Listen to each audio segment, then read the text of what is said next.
Welcome back, my friends.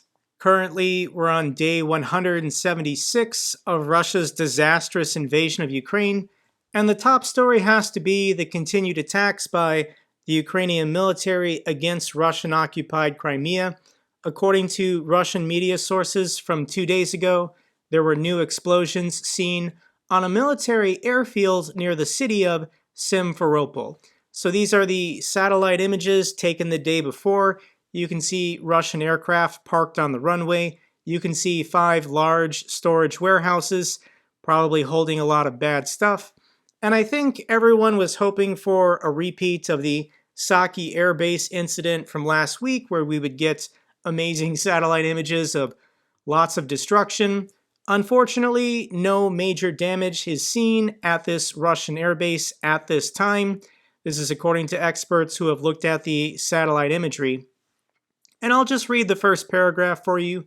New satellite imagery does not appear to show any apparent damage to aircraft, structures, or major material.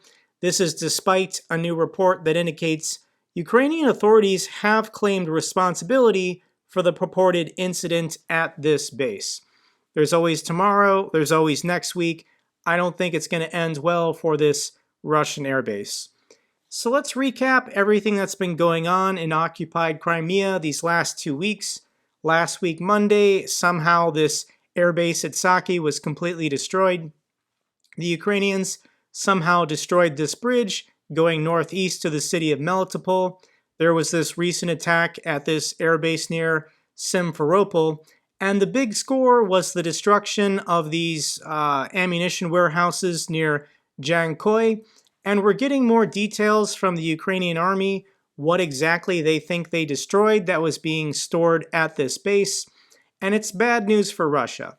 8 S-400 air defense systems, 3 S-300 air defense systems, 5 Panzer S-1 anti-aircraft missile systems, and 440 transport launcher containers. This is a bad day for the Russian military.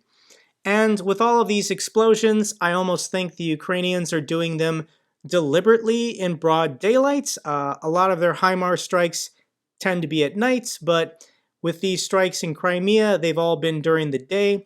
I think the Ukrainian military wants the Russian civilians on the peninsula to notice what is happening, to take out their smartphones and share what is going on. Lots of social media pics and videos of civilians backed up for miles trying to get off the peninsula. Here's a video that went viral of the train station in Simferopol after everyone could see the smoke and the plume and the explosions at the nearby airbase. And Russia has reportedly closed the Crimea bridge overnight for security reasons, but the real reason for the closure might be because Moscow wants to slow down the exodus of Russians fleeing Fortress Crimea.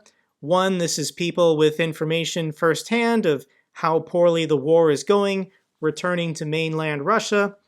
But also, I think on some draconian level, Putin wants his own civilians to be killed by these explosions or airstrikes by the Ukrainians for propaganda reasons at home.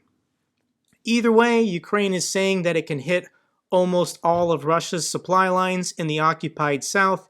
Ukraine's military said its artillery hit a Russian ammunition depot near a key bridge in the south on Friday, and added it now had the ability to strike nearly all of Moscow's supply lines in the occupied region.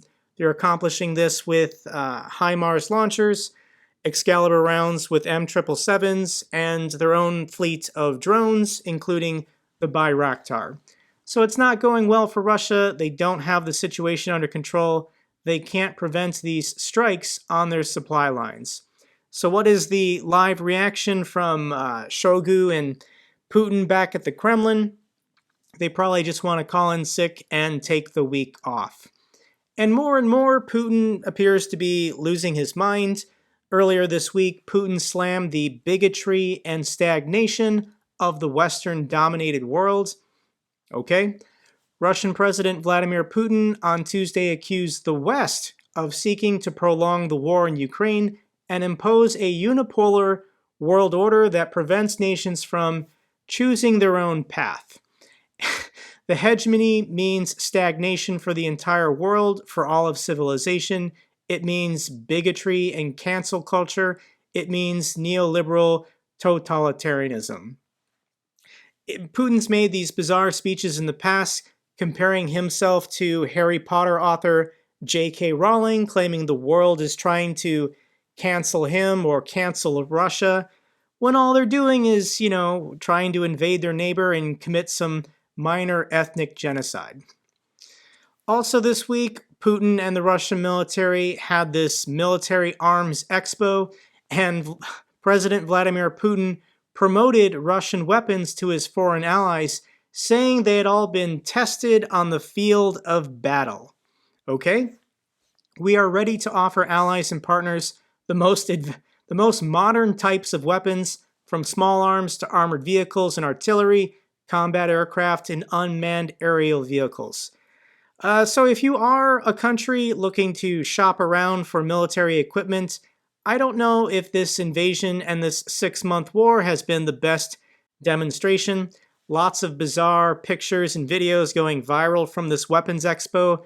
This is my favorite of Putin and Shoigu trying to get into a vehicle, and the door handle breaks off and they can't even get into the vehicle. Not a good sign for Russian manufacturing, for export, if you're looking to buy. Regardless, with all of these disastrous pictures and videos for the Russian military, if you are a country looking to buy arms, maybe you might want to buy them from someone else.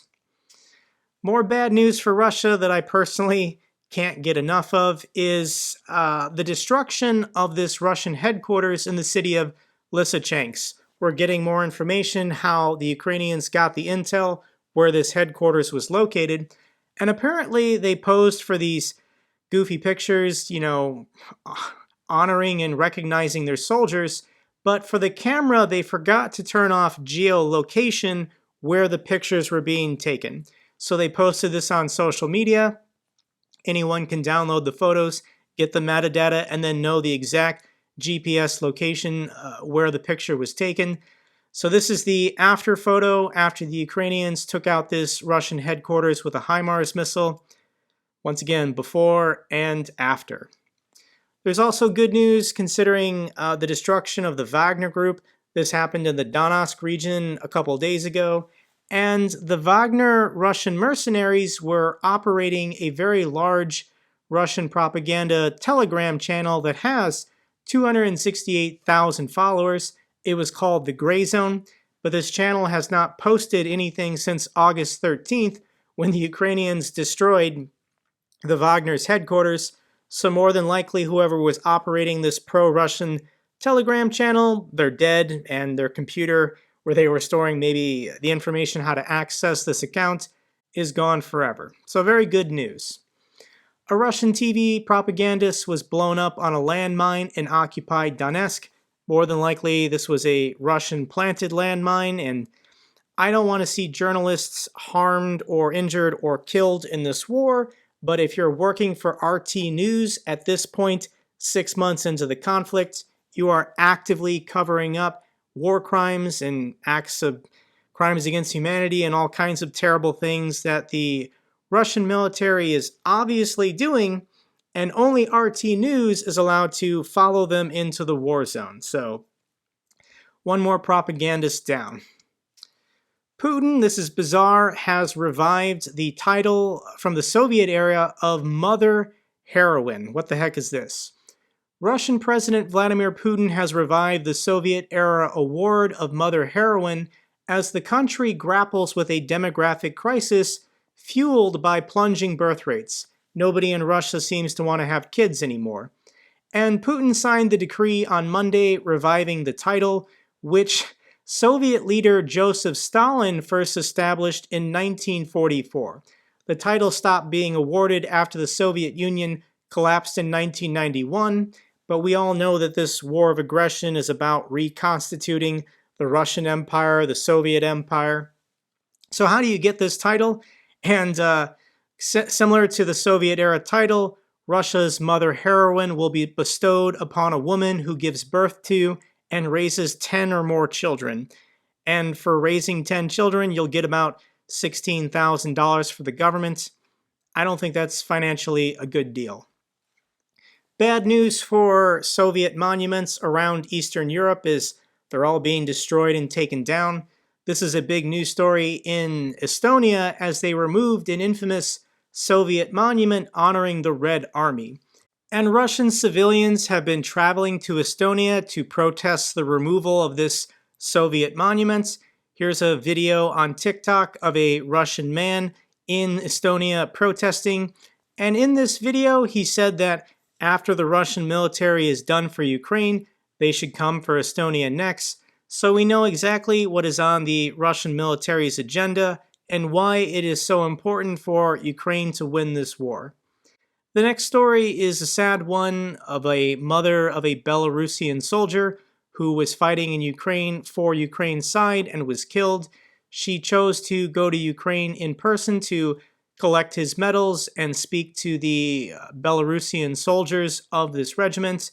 And she just says, "Boys, I wish for you all to return to Belarus victorious." Her son's name was Pavel, nicknamed Volat, which is giant, and he was killed on the 15th of May, fighting in the south of Ukraine. Here's a picture of the Belarusian soldiers currently fighting on the side of Ukraine against Russia. And this is the mom choosing to go in person to speak to the regiment to wish them a swift victory. Here's an interesting story of local Ukrainian artists choosing to hand paint these steel anti-tank hedgehog barricades in Kyiv. This war has been going on for almost 6 months, and I imagine these anti-tank hedgehogs have been sitting there a very long time. So local Ukrainian artists chose to go out there and hand paint them just to add a little cheer to them. I really like that. Next video I want to share with you is actually posted by the Department of Defense, and it's of United States airmen from the 436 Aerial Port Squadron loading pallets of munitions and supplies for Ukrainian use. And this is a C-17. They're currently at Dover Air Force Base. This clip is about 1 minute long, and I just want to share it with you guys.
As a veteran myself and a former airman, I'm just incredibly proud of the work that thousands of soldiers, sailors, and airmen from the United States are doing to contribute to the defense of Ukraine.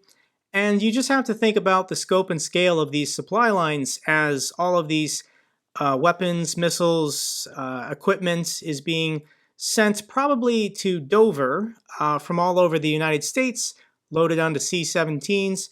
It then has to be flown across the Atlantic Ocean to Poland, and it probably has to be delivered to this city right here for the Ukrainians to cross over the border and pick it up themselves. But when you think about Russia's supply lines, they can use trucks and trains, and they're just going over the border themselves. For Ukraine to get these assistance packages from the United States, they all have to be flown across an ocean. This is a huge logistical undertaking, and it's just incredible all the work that has been done to even get Ukraine to this point in the war. I know there's still a lot of work to be done. Russia has to be expelled, but the fact that Russia has become immobilized and incapable of advancing, uh, good work is being done, progress is being made. And it's being done without any significant or serious accidents. There's no viral videos on YouTube of munitions falling off a truck and exploding in Dover, Delaware. While at the same time, I can go on social media and find countless videos of Russian soldiers committing accidents or just being careless. Here's a video, and mind you, this is in Russia. Here's a video of Russian soldiers making life difficult for ordinary Russians by parking their BTRs in a reckless manner on a street in the city of Kursk. This is on the border of Ukraine. And they just completely destroyed these civilian cars. Either they're negligent or they just don't care. Here's a video of a 2S7 Pion that got stuck under a bridge. This is one less self-propelled heavy artillery gun going to the front lines.